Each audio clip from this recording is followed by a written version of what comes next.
எல்லோருக்கும் வணக்கம்.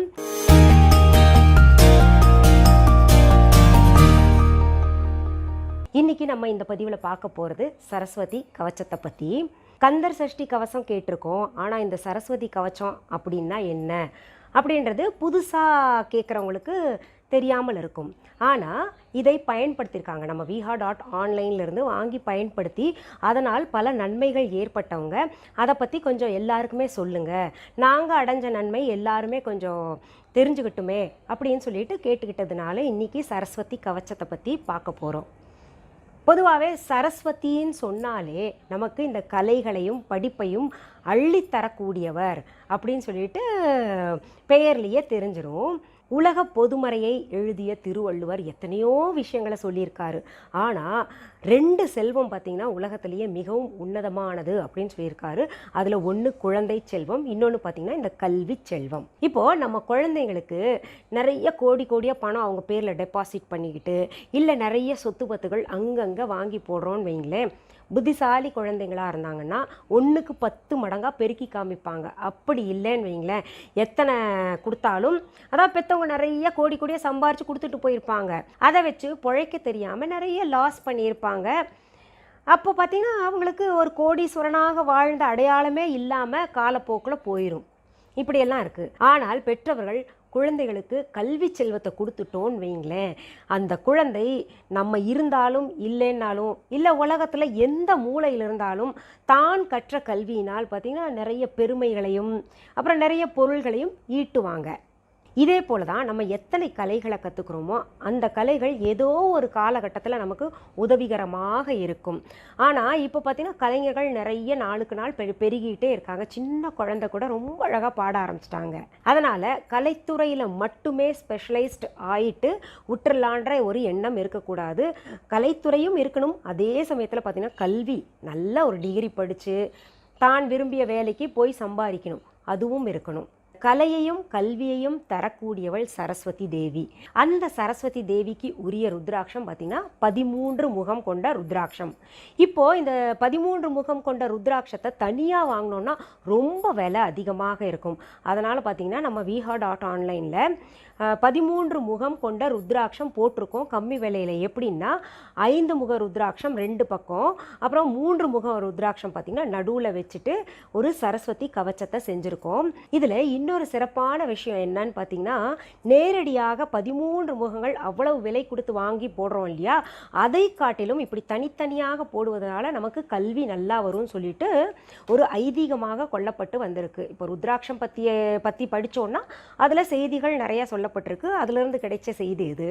அதனால தான் பார்த்திங்கன்னா உங்களுக்கு இது 5 முகம் இப்படி 5 முகம் இப்படி அப்புறம் நடுவில் 3 முகம் கொண்ட ருத்ராட்சம், மொத்தத்தில் 13 முகங்கள் கொண்ட ருத்ராட்சத்தை வைத்து அதில் பிராஸ் கேப்பிங்ஸ் எல்லாம் கொடுத்துக்கிட்டு சரஸ்வதி கவச்சத்தை நாங்கள் செஞ்சுருக்கோம்.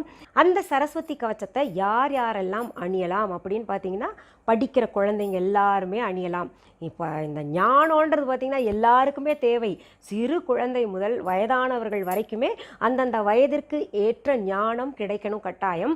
அந்த ஞானம் பார்த்திங்கன்னா இந்த சரஸ்வதி கவச்சத்தை அணிந்து கொள்வதனால கட்டாயம் கிடைக்கும். இதில் ஹையர் அஃபிஷியல்ஸ், அட்மினிஸ்ட்ரேட்டிங் பவரில் உட்கார்ந்துருக்கிறவங்க, அப்புறம் கலைத்துறையை சேர்ந்தவங்க, நல்லா பேசணும், இந்த பட்டிமன்றத்துலலாம் நல்லா பேசுகிறாங்க இல்லையா, அது போன்ற நல்லா பேசணும்னு நினைக்கிறவங்க, இப்போது வாய் திக்கி பேசுகிறாங்க இல்லையா, அவங்க பேச்சு காலதாமதமாக வரக்கூடிய குழந்தைகள் இல்லை பெரியவங்களே பார்த்திங்கன்னா நடுவில் கொஞ்சம் விட்டு பேசுவாங்க இல்லையா, அவங்க கூட அணியலாம். அதே சமயத்தில் பார்த்திங்கன்னா இந்த ஆட்டிசம் குழந்தைங்க இருக்காங்க இல்லையா, அவங்களுக்கு கூட இந்த சரஸ்வதி கவச்சத்தை அணிவிக்கலாம் கட்டாயம். இது போட்ட உடனேயே உங்களுக்கு வித்தியாசத்தை உணர முடியாது. எந்த ஒரு சுவாமிக்குரிய பொருளும் பார்த்திங்கன்னா 90 நாள்கள் கழித்து தான் நல்ல ரிசல்ட் தெரிய ஆரம்பிக்கும். ஒரு சிலருக்கு பார்த்திங்கன்னா சீக்கிரத்திலே தெரிய ஆரம்பிச்சிடும். இந்த சரஸ்வதி கவச்சம் எப்படி இருக்கும்னு சொல்லிட்டு நான் உங்களுக்கு இப்போ காமிக்கிறேன் பாருங்கள். இதுதான் சரஸ்வதி கவச்சம். இந்த பக்கமும் 5 முக ருத்ராட்சம் சின்னதாக இருக்குது, நடுவில் 3 முக ருத்ராட்சம் இருக்குது. இதுதான் பிராஸ் கேப்பிங்ஸ்னு சொன்னேன் இல்லையா, இதுதான். இது என்ன பண்ணும், பிராஸில் வேண்டாம் சில்வரில் போட்டுக்கணும் அப்படின்னு நினைக்கிறவங்க இந்த கவச்சத்தை வாங்கிக்கோங்க. இதில் நீங்கள் சில்வர் கேப்பிங்ஸ் வச்சுக்கலாம். இந்த சரஸ்வதி கவச்ச ருத்ராட்சம் பார்த்திங்கன்னா மஞ்சள் கயிறில் போடுறது தான் ரொம்ப சிறப்பு. காரணம் என்னென்னா, சரஸ்வதி தேவிக்குரிய ருத்ராட்சம் இது. இந்த மஞ்சள் கயிறு பார்த்தீங்கன்னா குரு பகவானுக்கு உரியது. இரண்டும் இணையும் பொழுது நல்ல பவர் கிடைக்கும். அதனால் இப்படியே போட்டுக்கிட்டால் ரொம்ப நல்லது. இப்போது இந்த சாதாரணமாக இருக்கக்கூடிய பெண்கள் நாங்களும் இது போட்டுக்கலாமா, மஞ்சள் கயிறு தனியாக இப்படி போட்டால் நல்லா இருக்காதே, நாங்கள் வந்து ஏற்கனவே தாலி சரடு அப்படியெல்லாம் போட்டிருக்கோமே அப்படின்னு நினச்சிங்கன்னா இந்த மஞ்சள் கயிறோட இந்த தாலி சரடில் சுற்றிக்கலாம். இந்த ருத்ராட்சத்தை வயது பெண்கள் அணியலாமா, எப்போதுமே அணிந்து கொண்டு இருக்கலாமா அப்படின்ற பல சூழ்நிலைகள்லாம் இருக்கு இல்லையா, அந்த சூழ்நிலைகள்ல எல்லாம் அணியலாமா இல்லை எப்பாவது கழட்டி வைக்கணுமா அப்படின்னு கேட்டிங்கன்னா, பொதுவாகவே ருத்ராட்சத்தை பற்றி நம்ம ஆராய்ச்சி செய்தோமே ஆனால் அங்கே இது இந்த நேரத்தில் கழட்டி வைக்கணும்னு சொல்லப்படலை. எந்த நேரத்தில் வேண்டுமானாலும் அணிந்து கொண்டு இருக்கலாம். ஏன்னா மனித வாழ்க்கை என்பது இயற்கையானது, இறைவனால் அருளப்பெற்றது இல்லையா, அதே மாதிரி தான் இயற்கையாக உருவானது ருத்ராட்சம். அதனால் ருத்ராட்சங்களை எப்போவுமே அணிஞ்சுக்கிட்டு இருக்கலாம். இப்போது இந்த தீட்டு வீட்டுக்கு போகிறோன்னு வைங்களேன், அப்போ வந்து கழட்டி வச்சிடலாம். அப்படியே மறந்துட்டு போனால் கூட இதை போட்டு வந்துட்ட பின்னாடி நம்ம மஞ்சள் தண்ணியில் ஊற வச்சு எடுத்துக்கிட்டு அப்புறம் நல்ல தண்ணியிலையும் அலசிக்கிட்டு பிறகு அணிந்து கொள்ளலாம். அப்புறம் இன்னொரு கேள்வி வழக்கமாக எல்லாரும் கேட்கக்கூடியது தான், இதை அணிந்து கொண்டு அசைவம் சாப்பிடலாமா அப்படின்னு கேட்குறீங்க. அந்த அசைவம் வந்து சாப்பிடக்கூடாது அப்படின்றது இருக்குது. அதற்கு சாப்பிட்றதுக்கு முன்னாடி அதுக்குன்னு சாப்பிட வேண்டாம்னு சொல்லலை. அப்படியே மறந்து போய் அசைவம் சாப்பிட்டா கூட நான் சொன்னேன் இல்லையா, மஞ்சள் தண்ணியில் அலசிக்கிட்டு நல்ல தண்ணியில் அலசிக்கிட்டு மறுபடியும் அணிந்து கொள்ளலாம்.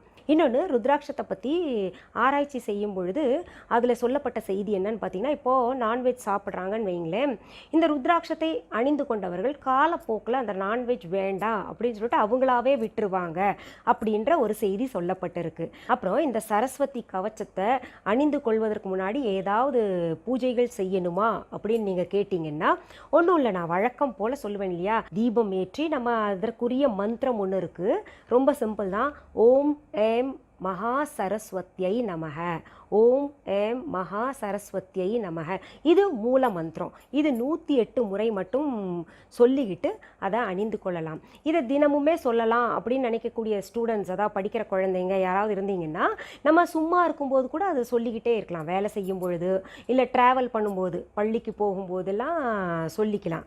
இதனால் பார்த்திங்கன்னா நமக்கு இந்த ஞாபக மறதின்னு ஒன்று இருந்துச்சுன்னா அது காலப்போக்கில் போயிடும் அப்படின்னு சொல்லியிருக்காங்க. இது நம்ம viha.online கிடைக்குது. அது பாருங்கள் எப்படி இருக்கும்னு நான் காமிக்கிறேன். இப்படி சரஸ்வதி படம் போட்டு இருக்கும். அதுலேயே அந்த மந்திரத்தையும் குறிப்பிட்டிருக்கோம், எழுதியிருக்கோம் பாருங்கள். சரி, இன்னைக்கு இந்த பதிவில் சரஸ்வதி கவச்சத்தை பற்றி பார்த்தோம். மீண்டும் அடுத்த பதிவில் வேறு ஒரு நல்ல தலைப்போடு உங்களெல்லாம் சீக்கிரத்தில் சந்திக்கிறேன். அது வரைக்கும் நன்றி, வணக்கம். அன்பான வாடிக்கையாளர்களே, உங்கள் விஹா ஸ்டோரில் பூஜை பொருட்கள், சிலைகள், ராசிக்கற்கள், வாஸ்து பொருட்கள், விதைகள், பாரம்பரிய அரிசி வகைகள், சிறுதானியங்கள், ஆர்கானிக் பொருட்கள், மூலிகை எண்ணெய், மளிகை பொருட்கள், மரச்செக்கு எண்ணெய், மரப்பொருட்கள், வெள்ளி ஆபரணங்கள், கிஃப்ட் ஆர்டிகல்ஸ், காட்டன் மற்றும் பட்டு புடவைகள், காட்டன் சுடிதார்கள், பட்டு பாவாடை, குழந்தைகளுக்கான விளையாட்டு பொருட்கள், ஹை குவாலிட்டி இமிடேஷன் நகைகள், வீட்டு உபயோக பொருட்கள், ஜூட் பேக்ஸ், ஹேண்ட்மேட் சோப்ஸ், அழகு சாதன பொருட்கள், சிறுதானிய பிஸ்கெட்டுகள், ஹோம் அப்ளையன்சஸ், இன்னும் பற்பல பொருட்கள் விற்பனைக்குள்ளது. விஹா ப்ராடக்ட்களை நீங்கள் வாங்க விரும்பினால் அது எங்களுடைய viha.online வெப்சைட் மற்றும் சென்னை ராஜா அண்ணாமலைபுரத்தில் உள்ள எங்கள் விஹா ஸ்டோரில் மட்டுமே கிடைக்கும் என்பதை தெரிவித்துக் கொள்கிறோம். வேறு எந்த ஆன்லைன் வெப்சைட்களிலும் விஹா ப்ராடக்ட்கள் விற்பனைக்கு கிடையாது என்பதை நீங்கள் கவனத்தில் கொள்ள வேண்டும். எங்கள் விஹா ஸ்டோரின் விலாசத்தை கண்டறிய கூகுள் மேப்ஸில் விஹா ஸ்டோர் என்று டைப் செய்தால் வழியை கண்டறியலாம். www.viha.online வெப்சைட்டிலும் விஹா ஸ்டோரின் அட்ரஸ் உள்ளது.